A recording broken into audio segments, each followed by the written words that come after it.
va voir après, parce qu'on a eu une vision là, avec Gilles et Jean-Pierre, donc assez macro, assez stratégique. On va voir vraiment l'impact de l'IA dans les DSI, l'impact dans les entreprises. Et je vais commencer par vous, François-Marie. Alors, est-ce que vous pouvez quand même, parce qu'on me dit, ouais, l'Anity, c'est connu, tout le monde connaît.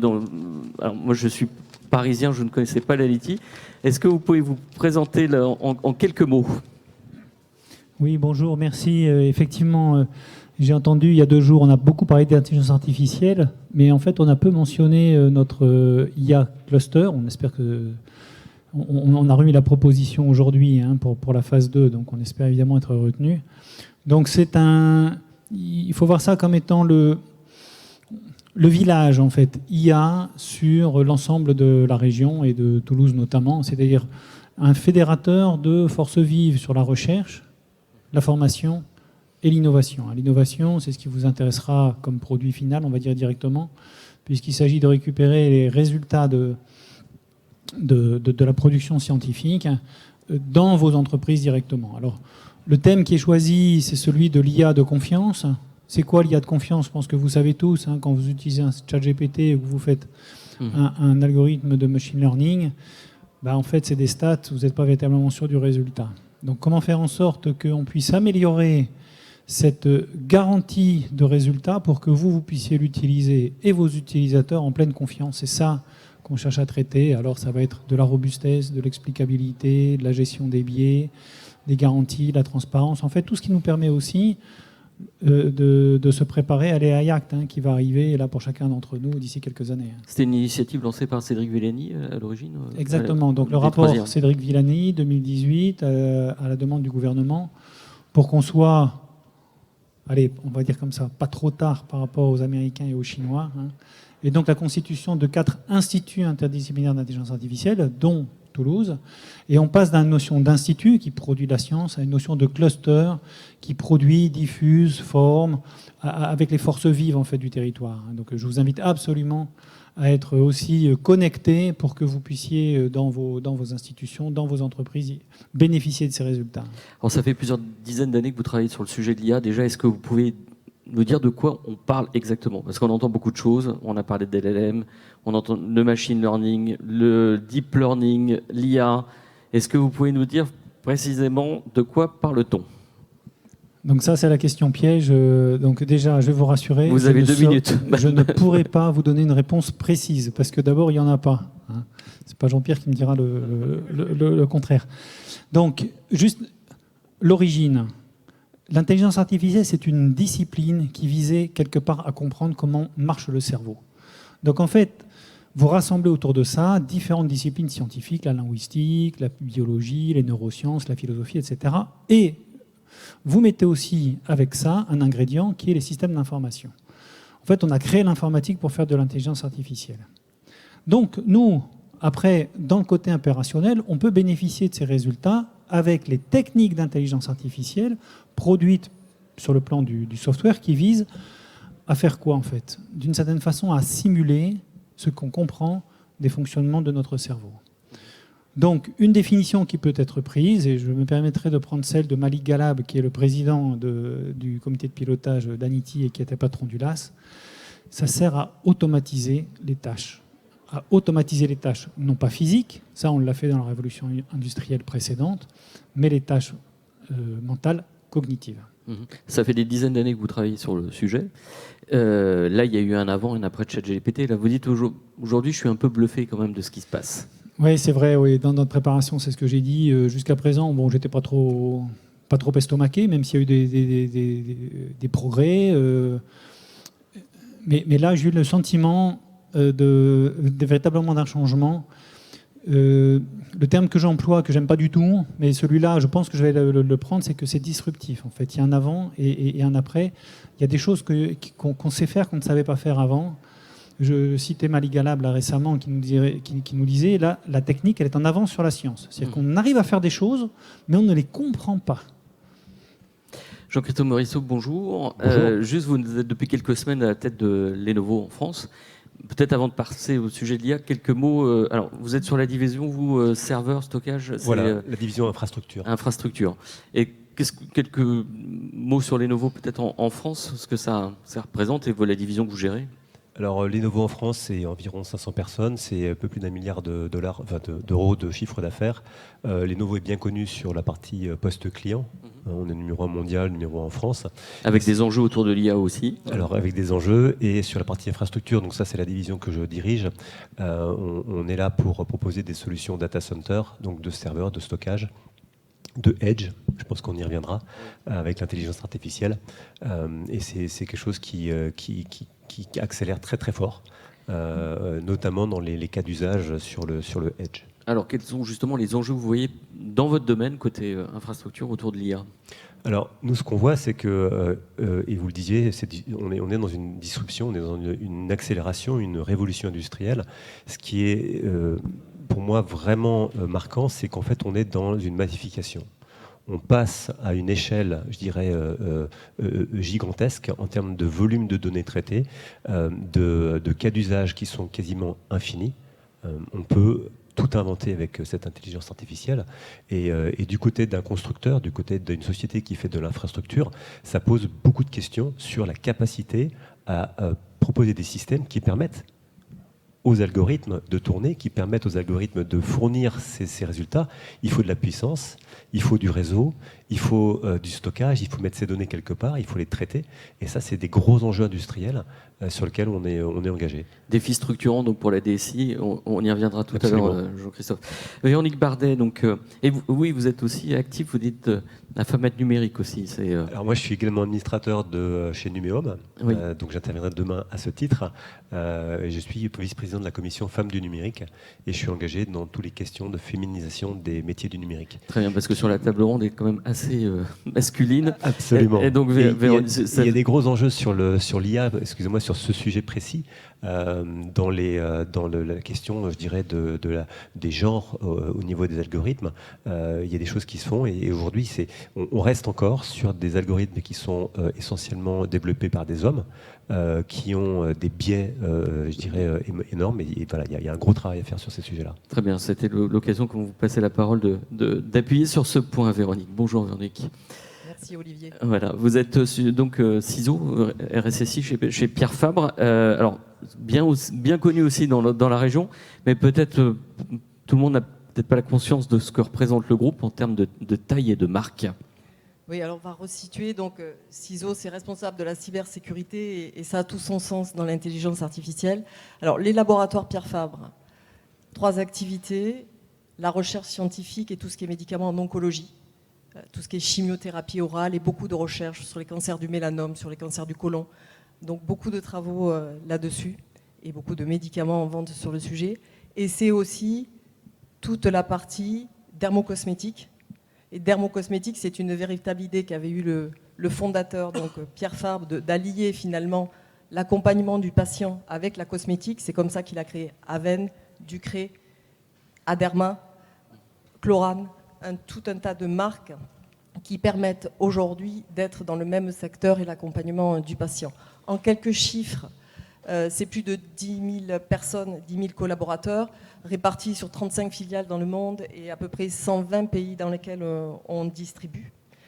Et j'ai pas oublié, j'ai parlé de 3 métiers parce que j'étais déjà sur mes cas d'usage de l'IA. Forcément, on a un métier qui est lié finalement aux opérations, à la capacité de production et de distribution de nos produits.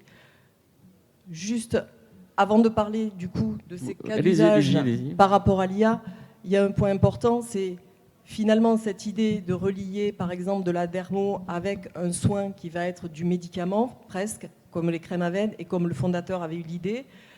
Toute la question c'est comment avec l'IA garder cet élément différenciant, comment trouver ce type d'idée et ne pas appuyer tous nos cas d'école comme tous les autres laboratoires vont le faire et ne pas avoir cette idée géniale qu'il avait eue à l'époque. Du coup, les cas d'usage qu'on travaille aujourd'hui d'ores et déjà, c'est forcément sur l'analyse réputationnelle. Alors l'analyse réputationnelle, plutôt des marques Aderma, Aven et autres, parce que bien entendu, le médicament, on n'a pas le droit ni de faire de publicité dessus, ni de parler publiquement de tous les effets. Tout ça est très réglementé, doit être public en termes d'effets, mais réglementé par des agences. Donc l'analyse réputationnelle, en quoi c'est important, en quoi l'IA nous amène. On n'a pas attendu l'IA générative pour faire de l'analyse réputationnelle. Mais elle était très basée sur du volume. On prenait tout ce qui arrivait d'Insta, de tous les réseaux sociaux. Et par contre, on avait beaucoup de notions de volume, on avait moins de pertinence dans l'analyse du contenu et surtout peut-être dans les 2-3 points que nos clients, consommateurs, patients peuvent trouver comme à améliorer ou les véritables réussites. Donc c'est vraiment un des sujets phares et un des cas d'école sur lesquels on travaille actuellement. Identifier aussi des signaux faibles parce qu'il peut surgir des choses au niveau des réactions qu'on peut avoir sur les produits, voilà, des choses comme ça. Ça aide vraiment dans ce sens-là. Alors il y avait 2 aspects aussi dans le groupe. C'est l'aspect, c'est une fondation aujourd'hui, Pierre Fabre, c'est son importance et on le verra tout à l'heure. Et puis vous dites c'est pas nouveau, on fait de l'IA depuis longtemps, de l'IA dans la cybersécurité. On a de plus en plus d'automatisation, de machine learning, d'identification de signaux faibles. Vous en faites depuis longtemps, mais c'est important aussi de souligner que vous êtes en tant que CISO, vous avez pris à bras le corps ce sujet de l'IA. Pourquoi ? C'est-à-dire que vous vouliez... pourquoi ? C'est-à-dire de dire, avant que ça nous échappe, il faut le contrôler.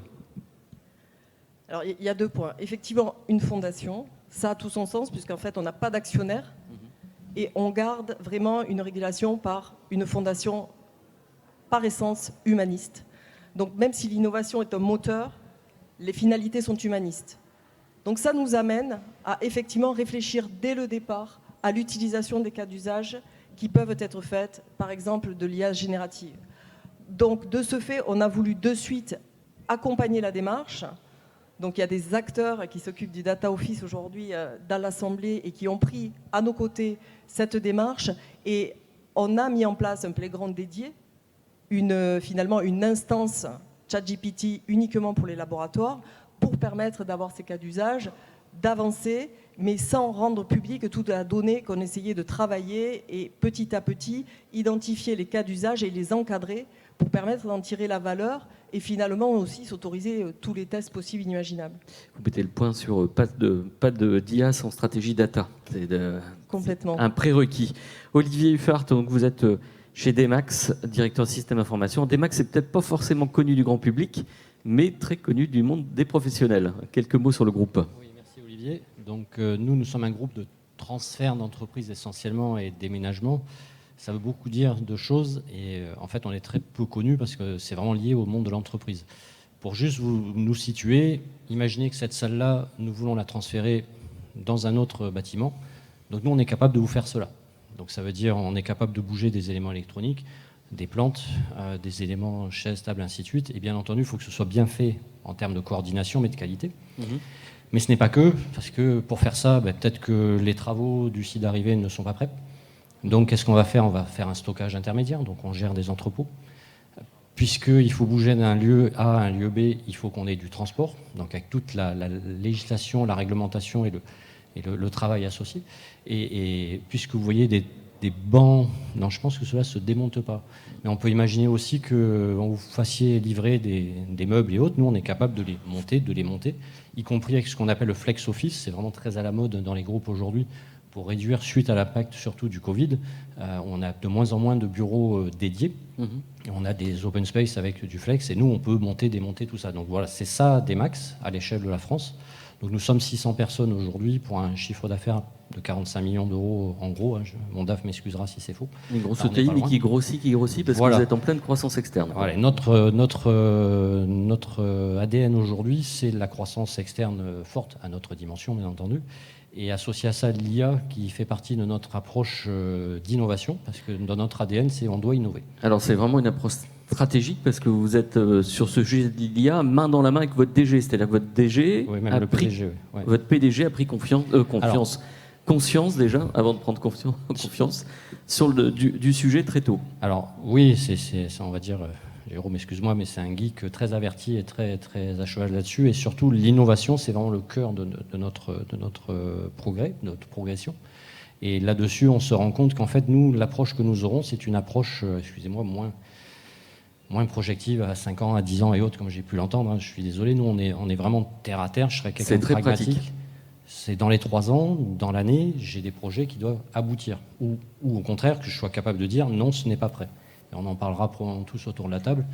La difficulté, c'est que j'ai des jolis outils pour aider mes commerciaux. Imaginez, on va vous filmer, et automatiquement, je vais dire, il y a une trentaine de bancs, il y a 4 chaises, il y a des plantes, et ça va me calculer ce qu'on appelle un volume. Et de là, je sais faire un devis, je sais quantifier beaucoup de choses, donc ça va simplifier la vie de mes commerciaux ou des tâches répétitives. On est sur la facturation, sur tous ces sujets de croisement bancaire et ainsi de suite, où aujourd'hui, nous, on n'est quand même pas très gros. On a des personnes qui passent beaucoup de temps à faire de la saisie répétitive et autres, alors qu'ils ont une plus-value qui serait plutôt de dire, là, j'ai un souci, là, je prends en main les choses. Donc, voilà un petit peu l'approche de Demax sur l'intelligence artificielle. Et avec les camions aussi, qui pourraient... Enfin, c'est toute la chaîne. Franchement, tout ce qui va nous permettre d'innover, parce qu'on va avoir un avantage concurrentiel et surtout de nous accompagner, encore une fois, dans notre projection, qui est de se dire, qu'est-ce qu'on a aujourd'hui comme outil pour faire mieux, voire, enfin déjà faire bien, et qu'est-ce qu'on pourrait avoir de mieux. Voilà. Très bien, c'est de l'innovation rapide. À 3 ans, voilà. À 3 ans. Allez, et s'il m'entend, non, c'est 1 an et demi. Très bien. Benoît Dehaye, on est chez vous, mais juste quelques mots sur la dimension de la région, vos équipes au sein de la région, quelques chiffres. Quelques chiffres. Donc le Conseil régional, collectivité locale, une jeune institution, puisque date de 2016, issue du rapprochement, enfin de la fusion de 2 anciennes collectivités régionales, Languedoc-Roussillon et Midi-Pyrénées. Donc aujourd'hui, territoire, c'est 13 départements. L'institution régionale, alors, je ne vais pas vous faire l'énumération de l'ensemble de ses compétences, mais à retenir l'institution régionale, surtout des compétences en matière lycée, donc sur l'enseignement, sur les aspects bâtis notamment. C'est tout ce qui va toucher aux mobilités, que ce soit ferroviaire, routière, voilà. C'est également tout ce qui va toucher au domaine du développement économique, que ce soit dans son accompagnement, dans ses rapprochements, dans le lien avec la recherche fondamentale, à la fois pour l'accompagner, la soutenir, et puis pour permettre d'organiser les transferts et le lien entre l'entreprise et la recherche fondamentale et le développement à l'international notamment. Et en ce qui nous concerne, donc nous, au niveau de la direction de l'information et du numérique, une équipe de un petit peu moins de 80 personnes, localisée entre Toulouse et Montpellier. C'est aussi une des caractéristiques. La région, dans son organisation et dans sa vision, elle reste et elle est structurée vraiment bicite, avec une présence forte sur l'ensemble du territoire.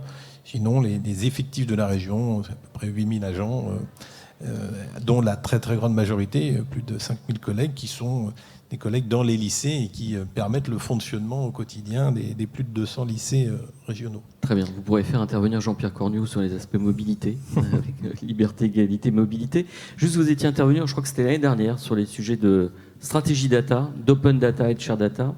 Je dirais l'IA est dans la continuité un peu de ces projets. Quels sont un peu les sujets sur lesquels vous travaillez aujourd'hui autour de l'IA ? Effectivement, qui dit IA dit à un moment entraînement, modèle, le matériau de base, c'est la donnée, c'est sa qualité, sa capacité à être mobilisée. Donc, la conviction qu'effectivement, difficile d'avoir une stratégie IA sans avoir un terreau data, une stratégie data. Nous, au niveau de la région, on a démarré, stratégie IA ou des IA d'ailleurs, parce que l'IA, le terme générique, il est peut-être un peu impropre. Il y a quand même plusieurs familles derrière, jusqu'à effectivement le sujet de l'IA générative. Voilà. Nous, on a démarré avec aujourd'hui 2 produits qui sont, sont des produits qui sont utilisés sur le champ notamment de la formation professionnelle. C'est aussi une des compétences régionales. Donc, à un moment d'organiser un peu la main dans la main avec Pôle emploi notamment sur tout ce qui va être organisation de logique de formation ou de parcours de formation professionnelle requalifiante ou qualifiante, permettant notamment sur le retour à l'emploi. Et là où l'IA nous aide, on s'est appuyé avec ça, c'était pour pouvoir détecter 2 choses. Les signaux faibles, c'est-à-dire sur des territoires par rapport à des catégories ou des typologies de professions en recherche, en recrutement.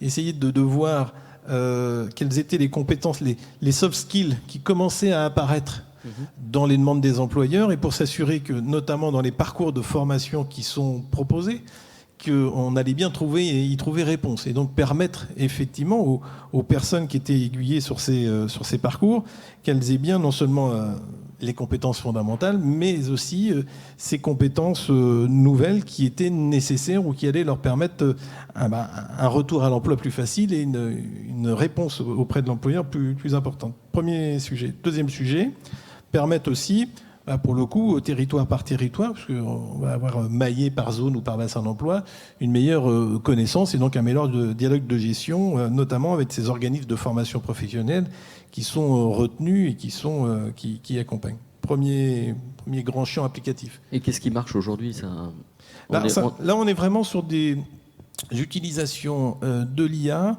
sur des produits qui viennent, effectivement, on est sur l'IA accompagnant le professionnel, accompagnant l'expert, lui facilitant, permettant un traitement, ça améliore Mais c'est opérationnel, ça fonctionne. C'est opérationnel, c'est en production, on parle bien de produits, on n'est pas sur des POC, on n'est pas sur des expérimentations, et on y reviendra un peu plus tard. On a aussi derrière, nous, à la fois emmagasiné aussi de la connaissance, des transformations dans nos pratiques, justement, au niveau de pratiques d'équipe informatique, à la fois dans l'approche, développer des notions, notamment autour de l'éthique, de la confiance, qui sont, là aussi, nous semble-t-il, complètement indispensables pour garantir le succès de tout ceci. Et puis, effectivement, des professionnels, des agents, des experts dans leur domaine, qui se voient un peu, je vais dire, augmentés, enfin en tout cas accompagnés d'une autre façon dans l'exercice de leur métier. Autre cas d'usage ? Autre cas d'usage, alors toujours sur une déclinaison formation professionnelle, mais là plutôt au bénéfice de l'usager, plutôt de s'adresser à des professionnels, pouvoir permettre à tout un chacun, sur une description un petit peu de son parcours, de ses attentes, de pouvoir être un peu plus aiguillé dans les choix de métier, de parcours, et de croiser, de permettre de rassembler assez rapidement aussi, au final, une cartographie sur l'emploi, la dynamique sur le ou les territoires, des éléments produits également par des instituts, le CARIFOREF, enfin, qui sont des organismes qui vont regarder ou permettre, par exemple, les éléments salaire moyen, médian, typologie d'emploi, enfin donner et apporter et éclairer finalement dans ces choix l'usager, qu'il soit personne en recherche ou en recherche d'orientation. Donc là, on est plus sur le champ de l'orientation et comment permettre un petit peu d'accompagner l'usager dans sa recherche. Non pas pour se substituer après, là encore, à des professionnels, mais pour venir faciliter ou permettre un premier travail pour faciliter ensuite. Voilà. Donc, 2 réalisations aujourd'hui dans le champ de la formation professionnelle et d'autres qui sont un peu plus en gestation sur d'autres domaines, mais peut-être on parle. On y reviendra tout à l'heure. François-Marie, en fait, on le voit là, on est dans de la réflexion stratégique à la prod, vraiment ce qui est en production au niveau de l'IA. C'est ce que vous voyez, vous êtes au sein de ce cluster, de ce que vous voyez sur le marché, parce qu'on aurait pu penser qu'il y avait un peu, entre guillemets, de l'AI-washing, de l'AI-washing, en disant comme ça, tout le monde fait de l'IA, mais en fait, peu de gens, tout le monde dit faire de l'IA, et peu de gens en font. Mais là, on voit qu'on est quand même dans du concret. Oui, on voit son usage dans le quotidien. Je pense que chacun d'entre nous l'utilise. Hein. C'est un lieu commun que de mentionner, par exemple, Netflix ou Amazon. Donc, il y a eu beaucoup de développements qui ont été faits sur le B2C et avec un certain retard, ça arrive dans les entreprises. Donc, on a des témoignages ici de rentrée dans les entreprises, ce dont on se réjouit, hein, parce qu'en général, on voit des améliorations significatives, à la fois sur la qualité ou aussi, on l'espère, sur la performance industrielle ou la performance de l'entreprise. Néanmoins, ça pourrait être un peu plus rapide. Hein. On s'aperçoit aussi que l'une des difficultés que vous avez mentionnées, c'est que en fait, l'IA, quand on parle de ça, on ne sait pas vraiment de quoi on parle, quoi. Ça recouvre un nombre de techniques extrêmement différentes qui sont applicables à des sujets qui peuvent être différents, mais il n'est pas sûr que les entreprises comprennent à quel endroit ça peut s'utiliser, quels sont les bénéfices qui sont attendus, d'une autre façon, quels sont les cas d'usage qui sont intéressants pour cette entreprise. On s'est livré d'ailleurs à une petite enquête là-dessus. On pense qu'on a une cible importante auprès des managers des entreprises pour qu'ils se mettent en mouvement avec la bonne compréhension de ce que c'est qu'un projet d'intelligence artificielle, hein, pas forcément la technique, mais ce que c'est qu'un projet. Jean-Christophe Morisseau, on le voit, hein, le mouvement est lancé, bon, plus ou moins avancé, mature, mais vous dites il est important aujourd'hui de repenser son architecture informatique. Vous êtes chez Lenovo aujourd'hui, vous êtes un ex-Red Hat, donc vous avez une vision assez large de cette transformation d'architecture d'infrastructure. Pourquoi faut-il remettre à plat en fait son SI Comment il faut le repenser? Je ne sais pas si on peut dire à un directeur informatique qu'il faut remettre à place son SI. Je pense que c'est quelque chose qu'il fait tous les jours. Tous les jours. Qu'il fait depuis des années, et c'est un mouvement, je dirais, perpétuel. Ce qu'il faut prendre en compte, de mon point de vue, sur la partie de l'impact de l'IA, et je suis tout à fait en phase avec vous, c'est que le travail est à venir. On est dans un moment de transformation des systèmes d'information. On voit qu'aujourd'hui, il y a une accélération, une pression sur les coûts, qui fait que les DSI sont dans une forme dans un étau où on leur demande de faire de plus en plus de choses avec de moins en moins de moyens. Ils ont moins d'argent, ils ont moins de budget, ils ont un problème de compétences. C'est-à-dire qu'en fait, se transformer, ça veut dire faire appel à des compétences, et ces compétences aujourd'hui, elles sont rares, voire elles n'existent pas. Et donc en fait, ils ont déjà des personnes formées sur des systèmes qui tournent aujourd'hui, mais qui ne permettront pas d'aller vers les cas d'usage de demain. Donc en fait, on est vraiment dans cette complexité. Et donc c'est là qu'arrive l'idée de il faut se transformer, il faut continuer. Qu'est-ce qu'on fait pour intégrer cette IA? De mon point de vue, il y a deux choses. D'un côté, les éléments qui vont permettre de faire de l'apprentissage, vraiment toute l'IA, tous les modèles où on va avoir des modèles qui vont apprendre d'eux-mêmes. Ça va demander beaucoup de ressources je dirais de processing. Il y a une transformation aujourd'hui du processeur vers des cartes graphiques, du CPU vers la GPU. Ça, c'est quelque chose qui est fondamental, mais qui n'est pas forcément encore tout à fait intégré au niveau de la structure des data centers. C'est qu'un CPU aujourd'hui, ça consomme environ 300 watts. Une GPU, ça en consomme 600 watts. Et pour faire de l'IA, il faut beaucoup de GPU. Et donc, il faut utiliser beaucoup d'électricité.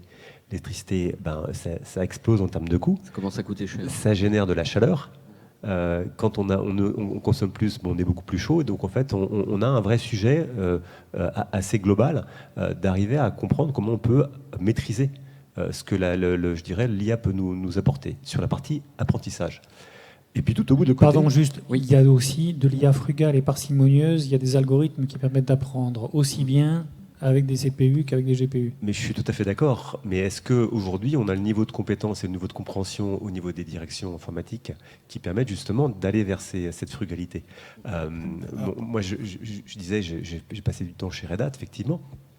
Vous avez cette transformation, et il y a cette question de savoir comment j'arrive à mieux développer, comment j'arrive à faire du code vert qui consomme moins. Mais ça, quand on regarde dans l'industrie, je pense que l'industrie n'y est pas encore. On n'est pas encore dans un moment où, en fait, on est frugal. Alors, on essaye d'y aller, mais il faut y aller. Mais il y a cette question.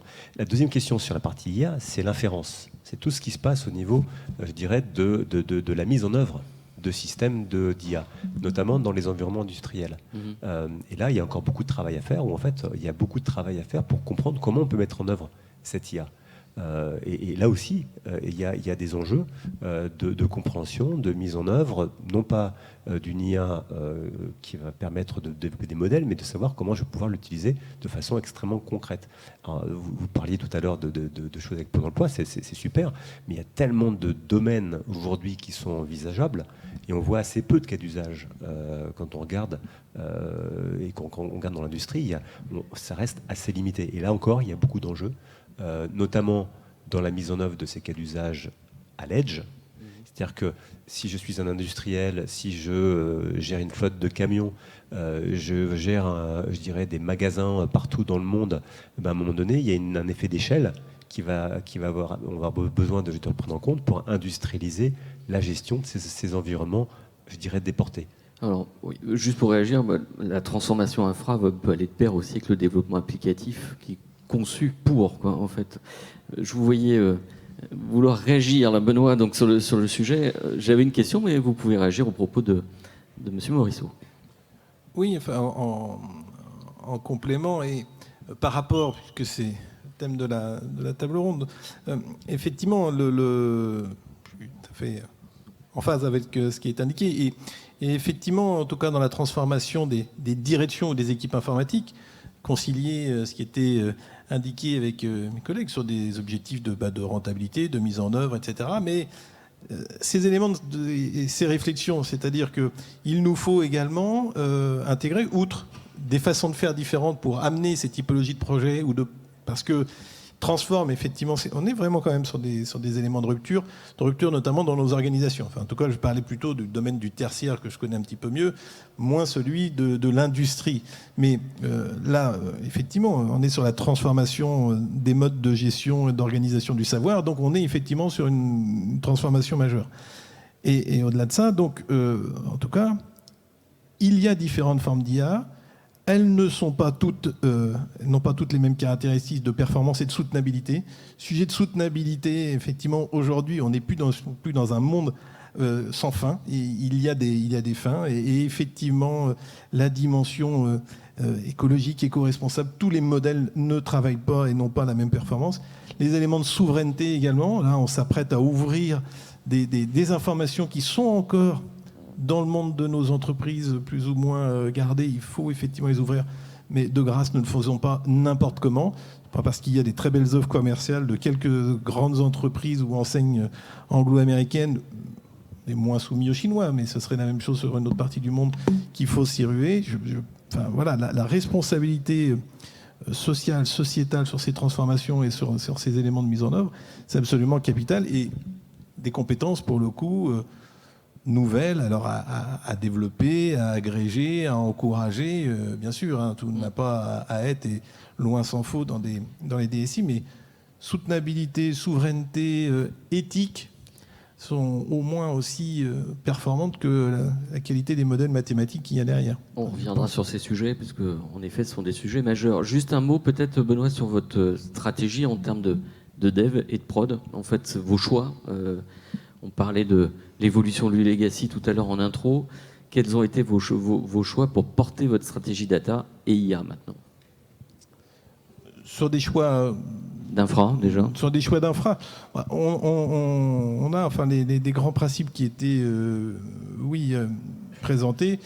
Nécessaire connaissance fine, cartographie, des modes d'exploitation beaucoup plus hybrides, donc entre l'on-prem et les clouds, là aussi, hein, puisque derrière, enfin en tout cas dans le champ du public, il y a en fonction de la nature et de la sensibilité des traitements, des choses qui peuvent être dans des clouds publics et des choses sur lesquelles, et l'évolution de la réglementation nous y invite aussi, en plus cette Num Cloud, donc avec d'autres éléments, d'autres caractéristiques, sont aujourd'hui des modèles, en tout cas des approches que l'on opère. Donc ça veut dire aussi derrière APIisation au maximum, gestion effectivement du cycle de vie de sa donnée, et sécurité. Sécurité sont effectivement des dimensions encore plus prégnantes aujourd'hui, demain, qu'elles ne l'étaient hier. Et puis, vous l'avez compris, peut-être sur des choses qui nous sont un petit peu plus propres, oui, il y a là aussi, parce que institution publique, vous l'avez indiqué tout à l'heure aussi dans votre avant-propos ou dans la table ronde, tout ceci aussi, en tout cas dans le secteur public, l'expression d'une politique. Il y a un projet social, sociétal et une trajectoire. Et en ce qui nous concerne par rapport à la région et par rapport effectivement à ses élus, le souci qu'il y ait effectivement derrière développement, souveraineté, accompagnement d'un territoire et de savoir-faire sur les territoires. Et donc chez nous, par exemple, une sortie volontaire d'architecture Microsoft, Office 365 ou sujet de ce type, parce qu'il y a des écosystèmes et des savoir-faire qui existent autres que ceux-ci. Vaste tâche pour les DSI sur ces sujets. Véronique, pour le moment, peu d'impact, je dirais, sur le SI. Vous avez fait un playground, là, vous êtes en test un peu sur le sujet en termes d'infrastructure ou d'impact sur le système d'information actuel. En fait, je vais sortir peut-être de la partie infrastructure, oui. Parce qu'il y a quand même des éléments. J'ai vu pas mal de jeunes au fond de la salle qui se cachent bien, qui sont peut-être étudiants, qui travailleront peut-être dans les laboratoires Pierre Fabre demain. Et en fait, pourquoi aussi on est en train d'échanger sur toute cette régulation ? Ça doit vous sembler complètement atypique et vous dites mais à quoi bon ? On a de la donnée, nous aujourd'hui on manipule comme on veut tous nos réseaux sociaux, il n'y a pas de problème. Finalement, pourquoi on essaie de réguler au niveau des entreprises ? C'est parce qu'aujourd'hui, par exemple, on a le sujet du harcèlement. Alors, c'est dans des plus bas niveaux que ceux que vous êtes aujourd'hui, mais peut-être à l'élémentaire ou dans les collèges ou dans les lycées. Pourquoi ? Parce que l'image d'une personne est complètement construite de manière faussée en fonction d'éléments qu'il va trouver sur N réseaux sociaux à la fois, et on reconstruit une image qui est complètement faussée et qui finalement fait d'une personne un monstre ou un prédateur ou quelqu'un de pornographique ou je ne sais pas quoi ou de ridicule. La problématique est la même pour les entreprises aujourd'hui. Finalement, moi je suis la première à dire, même si je suis responsable de la cybersécurité, que si on pouvait faire et maximiser l'utilisation de ces données, parce qu'aujourd'hui c'est notre richesse, allons-y. Mais par contre, la problématique, c'est que quand je vais récupérer tel avis d'une influenceuse, tel avis de notre réseau social, tel avis peut-être de groupes mal intentionnés ou même bien intentionnés, mais qui au demeurant racontent des bêtises sur tel ou tel produit ou tel médicament, ça vous met par terre la réputation d'une entreprise, ça vous met par terre la réputation de la vente de médicaments, des impacts et des symptômes, donc des choses très graves qui peuvent avoir lieu sur ces sujets-là.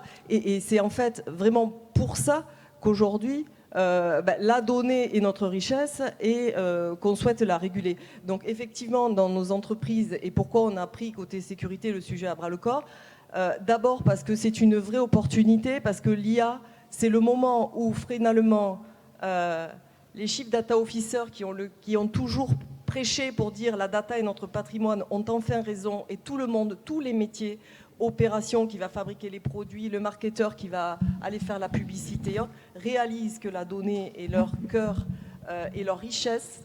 Et donc dessus, forcément, on met une couche de sécurité pour aller protéger ou au moins valider que les informations que vous allez trouver, par exemple sur les laboratoires Pierre Fabre ou sous telle marque, sont vraies quand vous faites des recherches sur le net et qu'elles sont relativement validées. C'est tout ça notre enjeu, et c'est pour ça qu'on s'est mis aux côtés des équipes data office, des métiers, et qu'on a embarqué tout le monde, et que parfois, comme le disait mon collègue Simon tout à l'heure, qui est chercheur dans le même laboratoire et dans le même groupe où il se trouve bloqué, il a l'impression que les ressources humaines bloquent la démarche. Non, elles ne bloquent pas la démarche, on guide une démarche et on essaie de faire les cas d'usage en interne pour éviter d'être la cible de harcèlement et de ne pas pouvoir vivre en plein essor au niveau de nos concurrents et sur nos produits. Et vous disiez, comme on est sur ces sujets, que votre direction générale avait des craintes au départ, ou quelles pouvaient être les craintes où on se rejoint? C'est des craintes. Alors d'abord,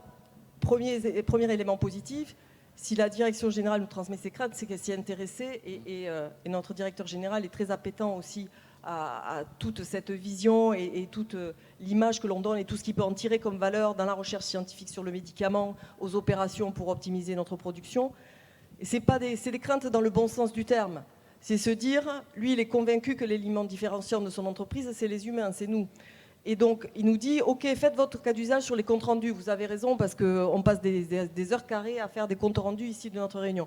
Mais par contre, souvenez-vous que les 2-3 actions qui émanent d'un compte rendu, souvent quand même, c'est vous qui les avez vues, et certes, ça fait de belles synthèses, hein, et encore une fois, en cas d'usage, on utilise l'IA générative sur, par exemple, tous les produits pour lesquels on doit dire au dermatologue, au conseiller vente ou autre comment ça marche et qu'est-ce qu'il fait. Donc là, l'IA générative, top, on prend toute la vraie donnée et elle en fait une synthèse. Mais par contre, le compte rendu qui fait qu'on sort juste les 2 actions et qu'on n'a pas un truc illisible que plus personne ne lit et autres, on est convaincu que l'humain reste au cœur, et c'est lui qui donnera ces 2 idées-là. Donc c'est à ce titre-là donc c'est des craintes positives, c'est de dire attention, gardez toujours votre créativité et n'oubliez pas que la validation, la pertinence et la cohérence d'une photo, d'une donnée, c'est avant tout vous qui pouvez la valider. Très bien, merci. Olivier, juste on a vu un peu les cas d'usage que vous envisagez. L'échéance, c'est 3 ans. Comment allez-vous transformer? Qu'est-ce qui vous manque pour passer le pas? Où allez-vous chercher cette innovation alors dans les 3 ans, il y a déjà un an qui a filé. Je suis déjà en retard. Je vais me faire virer. Non, blague à part, l'idée c'est que dans ces outils-là et cette approche-là d'innovation qu'on a, on a découvert des outils intéressants, y compris sur les entrepôts pour suivre les caisses garde-meubles. Dès qu'il y a un mouvement, il faut facturer ou il ne faut pas qu'il y ait de vol, ce genre de choses. On a trouvé des produits. Là où aujourd'hui il y a un petit frein, c'est que la capacité de se rapprocher du 100% de réussite, et on en parlait sur la notion d'apprentissage, Aujourd'hui, ça freine un peu. C'est-à-dire qu'à chaque fois qu'on découvre un nouveau produit ou qu'on commence à s'y intéresser, on se rend compte que nous, si on avait 98-99%, on pourrait accepter. 90%, c'est rédhibitoire. Parce que nous, dans notre métier, je reprends bouger tous ces bâtiments, tout ce site-là, si ça représente, je ne sais pas, 10 000 mètres cubes, si on se trompe de 10%, c'est plusieurs journées d'équipe, c'est 4-5 camions dans toute une semaine qui manqueront ou qui seront en plus. Donc on ne peut pas aller là. Si une caisse garde-meubles sur 10 n'est pas bien vue, n'est pas bien interprétée, c'est de la facturation ou c'est des alertes qu'on ne voit pas.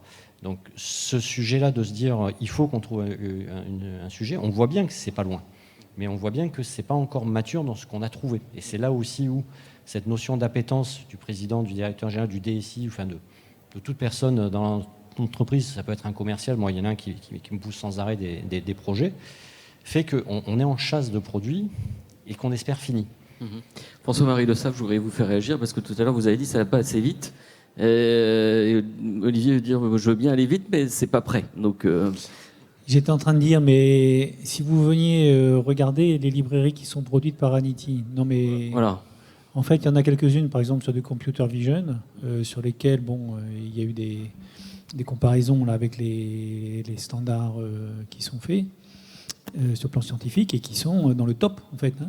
Donc venez, hein. Et en plus c'est open source, c'est ouvert, c'est même sur la page, vous pouvez regarder, je pourrais vous expliquer. Avec grand plaisir, mais en fait ça fait aussi partie de mon rôle dans notre entreprise de DSI, de chercher, si je suis à la mêlée entre autres, et si je suis ravi d'être devant vous et avec vous, c'est aussi pour faire des contacts et des rencontres, parce qu'en effet, ce n'est pas encore malgré tout dans l'aspect marketing, où je reçois moi en tant que DSI, comme tout le monde, je sais pas, 5, 6, 10 demandes de contact pour de la sécurité sur IA, de la reconnaissance de machin, mais il y en a trop ou pas assez. Voilà. La bonne nouvelle, on va échanger. Donc la bonne nouvelle, c'est que vous l'avez compris, à Toulouse, on a la chance d'avoir un institut. On espère effectivement que ça va continuer avec une ambition beaucoup plus importante, encore plus applicative. On espère avoir les subventions de l'État qui nous permettront de grandir, etc. Là-dessus, de façon significative. Hein. Il y a un investissement de 500 millions quand même qui est fait au niveau global de la France là-dessus. Donc profitez-en, hein, venez. Enfin, c'est un outil pour vous. Hein.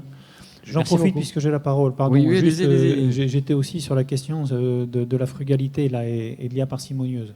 Là aussi, j'ai une bonne nouvelle, entre guillemets. C'est qu'il y a effectivement des techniques qui existent. C'est vrai qu'elles ne sont pas forcément répandues. Mais on a la chance d'avoir ici, en région toulousaine, une pépite dans ce domaine-là. Et je dis vraiment une pépite. J'aime pas ce terme, ni celui de disruptif, mais il m'arrive de les employer. Et on les présente le vendredi 13 octobre en webinaire à 11h. J'en profite pour vous dire, non mais sincèrement, si vous êtes intéressé par de l'IA frugale, c'est à ce moment-là que vous pouvez le voir, avec des cas d'application. Très bien. Juste, on parlait tout à l'heure, Véronique parlait de... Alors tout à l'heure, on parlait avec Gilles Babinet de la dimension RH. Vous parliez, vous, de la dimension sécurité, data. On a en fait, il faut faire de la security by design, du legal by design, je dirais même du HR by design. Comment fonctionnez-vous, Benoît, parce que vous êtes sur ces sujets depuis pas mal de temps, entre tous ces différents départements, le lien avec les RH, le lien avec la data privacy, le lien avec les dimensions aussi d'éthique, de conformité. Comment êtes-vous organisé ? Comment on est organisé ? Surtout, effectivement, toutes ces productions, réflexions nous obligent, alors, en tout cas, nous apprennent le mode de fonctionnement ou le mode de conduite de réalisation. C'est effectivement le mode agile qui est le seul adapté à ce type, enfin, selon nous, ce type de réalisation. Et en effet, il faut...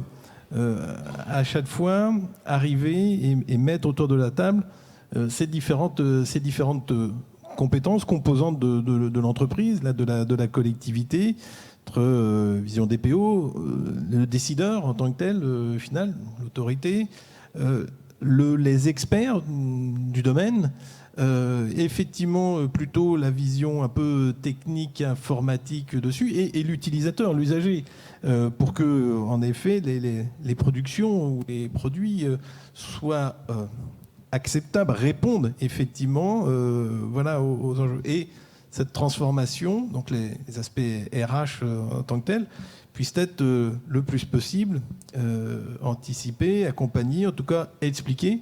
Ce qui est dit tout à l'heure, derrière la partie IA, en tout cas, il y a aussi quelque chose qui fait peur d'un remplacement ou de quelque chose de ce type. Donc il faut expliquer qu'il y en a plusieurs. J'ai oublié la identifier les cas communication. d'usage. Il faut aussi communiquer, informer, peut-être même pas parler d'IA.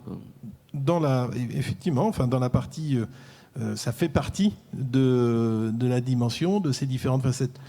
Sujets qui ne sont pas nouveaux dans les conduites de projets de transformation, mais qui sont particulièrement cruciaux. Et en tout cas, dans la transformation, parce que c'était un peu le fond de la question, mais la question première, effectivement, cette dimension-là, dans nos équipes, oui, on forme, en tout cas, on s'approprie, on a du passage de connaissances et d'expériences entre les différents collaborateurs pour que tout le monde puisse monter et s'accaparer un petit peu ces différentes notions entre profils plutôt SI, des experts qui sont plutôt sur les dimensions effectivement d'accompagnement, que ce soit au changement, aux transformations, aux organisations, aux métiers, et puis celles et ceux qui vont plutôt être focalisés sur la data. Et c'est ces trois grandes familles qui, chez nous en tout cas, il y a ces trois grands métiers avec les fonctions sécurité qui aujourd'hui orchestrent ou qui sont présents aux côtés des métiers dès lors qu'on a des projets de ce type. Est-ce qu'il y a des compétences qui vous manquent, des nouveaux profils que vous voyez surgir, enfin que vous aimeriez voir surgir?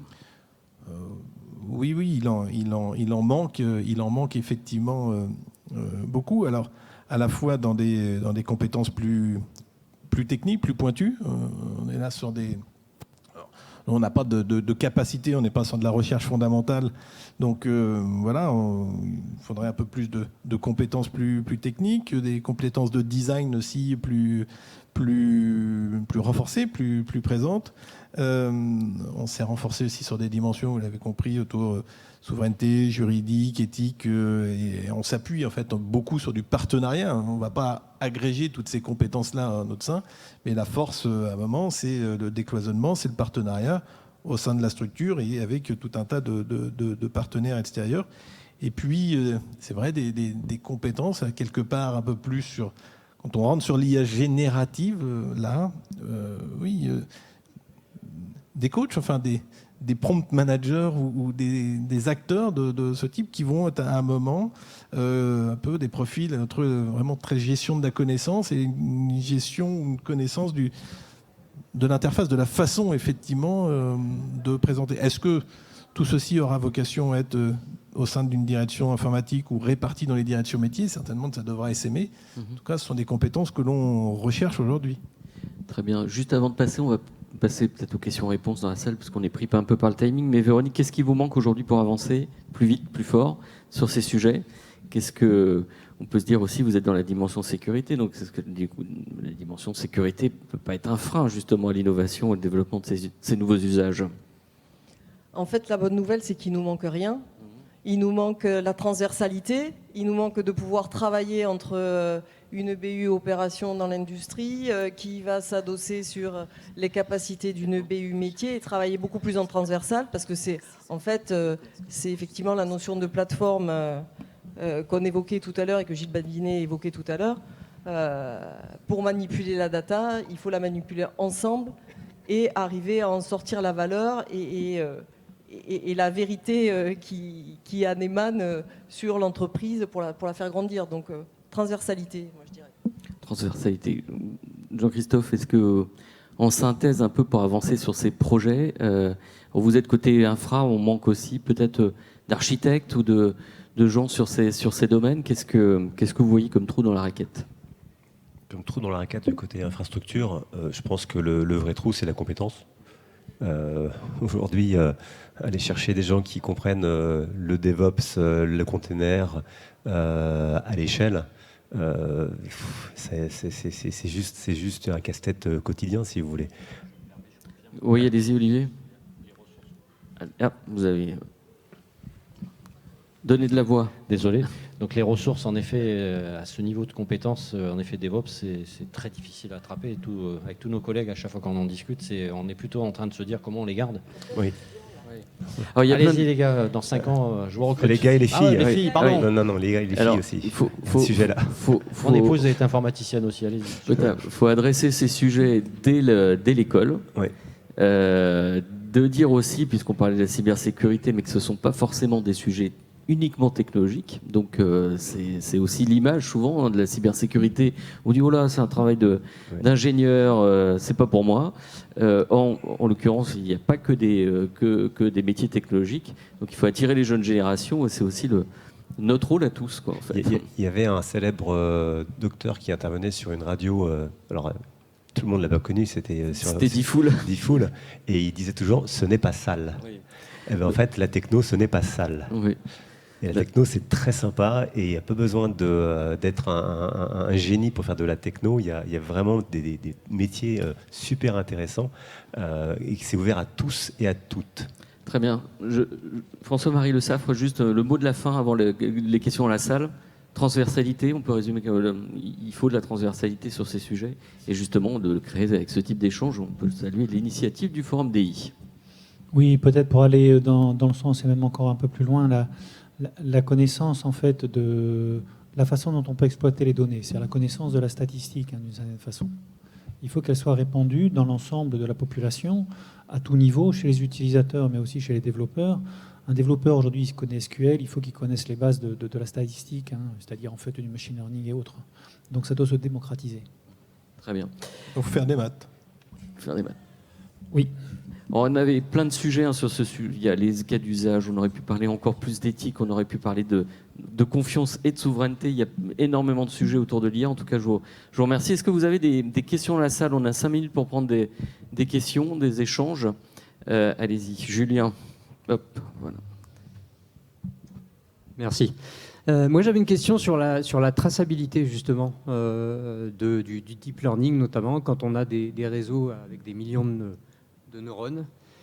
Comment on peut réussir à expliquer et à vraiment tracer de bout en bout le cheminement qu'a pu prendre l'arbre de décision, on va dire, pour arriver au résultat final? Oui, peut-être que je peux... Alors, ça fait en plus partie des questions dans les AI Act hein, qui seront imposées pour un certain nombre de systèmes, y compris les systèmes à risque. Hein. Donc, c'est un sujet qui n'est pas traité aujourd'hui. Alors, typiquement, vous le savez, hein, mais sur les LLM, là, c'est pas du tout traité. Enfin, par contre, il y a des gens effectivement qui y travaillent. C'est un des sujets de recherche qu'on regarde côté Anity pour avoir cette traçabilité au niveau des données. Mais aujourd'hui, c'est pas encore, à ma connaissance en tout cas, traité de façon systématique, hein, hélas. Mais c'est un domaine actif en fait. Est-ce que vous avez un sujet de démystification aussi de ce sujet, c'est-à-dire une grosse communication à faire, parce qu'on l'a vu, la presse s'est fait écho, j'en parlais tout à l'heure, des suppressions de postes à Courbevoie là, dans une entreprise, de dire entre ce qu'on peut faire, pas faire avec l'IA, qu'on parle beaucoup là d'humain augmenté, hein, en sécurité on parle de ça augmenté, donc c'est un support à l'humain, mais est-ce qu'il n'y a pas justement beaucoup plus de communication, d'évangélisation à faire sur le sujet? La question était pour vous, monsieur Le Saffre. Oui, je pense qu'en posant la question, on a à peu près la réponse. Hein. Ce qu'on peut évoquer, mais je pense que c'est exprimé par les uns et les autres. Moi, quand je parle d'intelligence artificielle, en fait, quelque part, je parle de l'être humain, parce que c'est l'être humain qui est à la fois la source hein, des données, des algorithmes. Enfin, c'est nous, hein, c'est pas les machines. Hein. C'est à la fois nous aussi qui sommes d'une certaine façon la jauge de ce que c'est qu'un système intelligent ou pas. Hein. D'ailleurs, certains sont en train de dire qu'avec ChatGPT, il faudrait que ce soit l'être humain qui essaie de passer le test de Turing pour regarder s'il est aussi compétent qu'une machine. Hein. Donc on est en train d'inverser un peu la proposition. Et le troisième élément, il ne faut pas l'oublier, je crois, c'est que c'est nous les utilisateurs. Donc en fait, il est quelque part de notre responsabilité en tant qu'être humain, de notre responsabilité, j'ai même envie de dire de notre noblesse, de ne pas nous laisser piéger par les machines. Est-ce que vous avez une autre question? On peut aller prendre une question dans la salle. Alors, moi, j'ai une question pour Olivier, parce que dans votre projection, vous avez parlé un peu au-delà un peu d'automatisation des chargements. Vous êtes en train aussi sur des réflexions de camions autonomes. C'est des choses sur lesquelles vous réfléchissez ou fallait pas me le dire lors de la préparation. Mais c'est quand on parle d'innovation, c'est au-delà de 3 ans. J'ai du mal à m'exprimer. Ah bon. Alors, la notion de camion autonome, forcément, il y a plein de tests, y compris dans la région, donc ça fait rêver, ça nous fait peur aussi, parce qu'en effet, là, on parle métier. Aujourd'hui, si on remplace tous les chauffeurs par des machines, il y a un vrai sujet derrière, mais que va-t-on faire de nos chauffeurs? Et pour l'instant, avec la pénurie de chauffeurs qu'il y a, ça va peut-être compenser cette pénurie. Moi, j'étais plutôt sur la notion de drone et de se dire c'est peut-être par les airs que tout ça va être remplacé avec des liens aériens sur des drones. Il y aura de l'intelligence artificielle parce qu'il va falloir adapter les parcours et autres, mais on n'est pas à cette échelle, nous, aujourd'hui, pour se dire on va investir, on va travailler là-dessus. Mais on espère rapidement qu'il y aura des sujets intéressants qu'on pourra capter. Oui. Alors, il y a peut-être des drones D-Max avant ceux d'Amazon dans la région. Madame, messieurs, on peut vous applaudir. Merci à vous.